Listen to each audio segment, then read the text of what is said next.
Та бүхэнд энэ өдрийн мэндийг төсөөлье. Намайг Иргэдийн Үнэн Бат гэдэг. Би өнгөрсөн 2024 онд өндөр насны тэтгэврт гараад байж байгаа.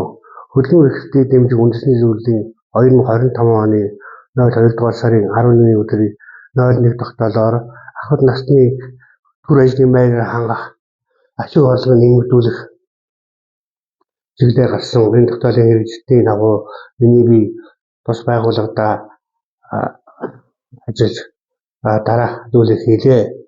За 1 2 3 дугаар цэцэрлэгүүдийн яруу нэгтлэнгуудаа уулзаж хийсэн үйл ажиллагаатай танилцж заавар зөвлөгөө өгч ажилласан. Сургуулийн нэгтлэн бодогч яруу нартай мөн уулзаж 2025 оны 1-р улирлын тайланг татан тухайн өдрөөр шалгаж үзэхэд бол хэвийн байдалтай байсан болно.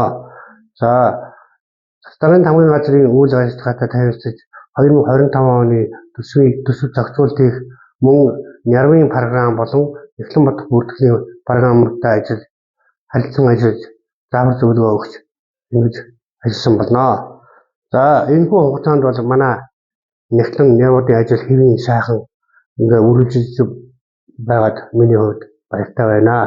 За энэхүү үйл ажиллагаанд оролцсноороо би бол өөрийнхөө бас тухайн үед хийж амжаагүй байсан зарим ажлуудыг яг таата чөлөөтэй нэг хэлж за энийг ингэж шүү тэрийг ингэж шүү гэж дүүнэртэй зааж ажилласан бол 25 оны төсөв хэрхэн батлагдсан үйл явц нь ямар байгааг одоо хийж жийгүүр ямар ажил болгоомжтой ажил байныг би харилцаж энэ Ахмадын хөдөлмөр эрхлэлд орлого нэмэгдүүлэх залуу хойш үедээ зааж сургах энэхүү хөтөлбөр дарах хэмжээнд одоо яг энэ чиглэлээр л хамтран ажиллах гэсэн бодолтой байна.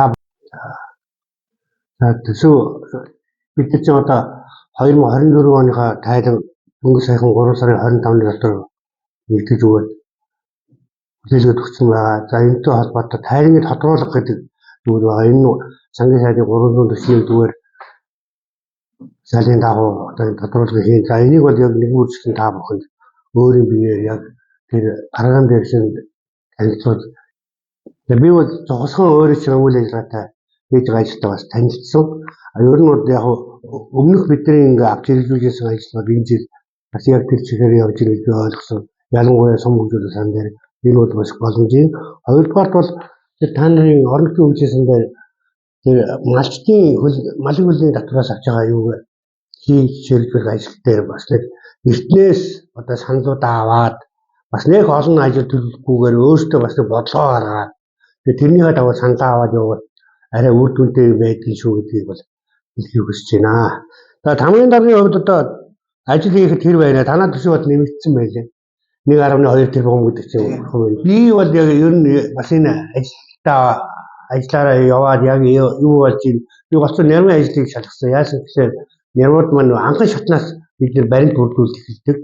Анхан шатны баримт зөв бүрдэж анхан шатн дээр бүх юм зэгцтэй байвал манай сумын санхүүгийн үйл ажиллагаа сайн байна л гэсэн үг. Энэ утгаараа Нярмуудыг голцсон сая юу яалаа заавар зөвлөгөө өглөө. Энэ дотроос би бүр тухайлан хэлэх юм бол одоо сургуулийн Нярм жолоонд сайхан санаачлагтай сайхан ажиллаж байна. За манай тамгын газрын Нярм оюун хэрэгж сайхан ажиллаж байна.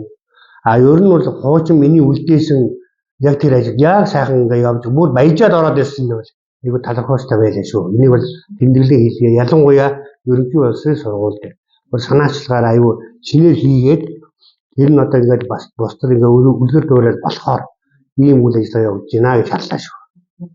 За тогтмолчод бүр сайхан болцсон байлээ. Бүр улам баяжаад ингээ явж байгаа нь аюу сайхан санагдсан.